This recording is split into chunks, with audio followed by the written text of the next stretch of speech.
particle entanglement or quantum entanglement, where a particle in this part of the universe can affect the behavior of one over here, and it can be real close or incredibly far away.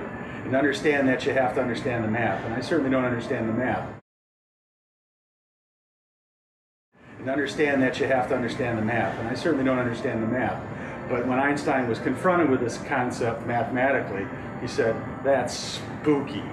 And it's kind of light and slick. That's not really a phrase you'd think that a physicist of his caliber or scientist of his caliber would use the term spooky. But spooky, action at a distance. The Cheshire Cat, you can remove the smile from the cat and still have the cat. A long time ago, I remember watching Cosmos, the original one, Carl Sagan. Even though the Miles deGrasse one's okay, but it's still not as good as the Carl Sagan's.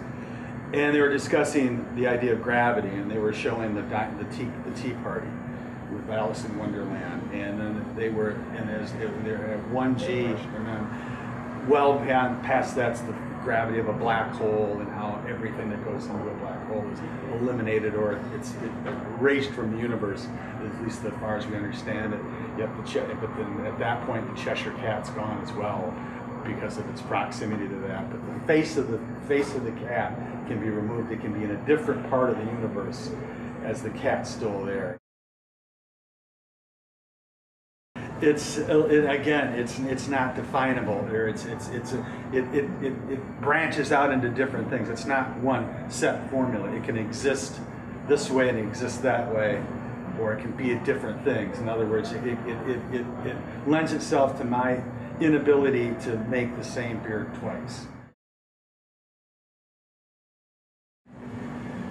Anyone that's interested in bitter beer or beer that is heavily hot, it's kind of anybody that drinks craft beer, most people, they fall back, again, I guess we can metaphorically put this, it's the black hole of beers, is everyone is attracted to the IPA for the most part.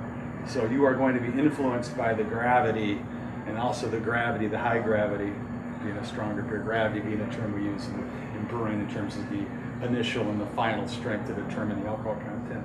But the gravity pulling you back towards the center, which is the hop, which in my opinion is the whole reason why this craft beer industry exists at all, is because of the really obscure, wonderful, crazy, hoppy beers that are out there that weren't even available. You couldn't even think about them 30 years ago because the type of hops that are in them didn't even exist, so there's nothing to even talk about.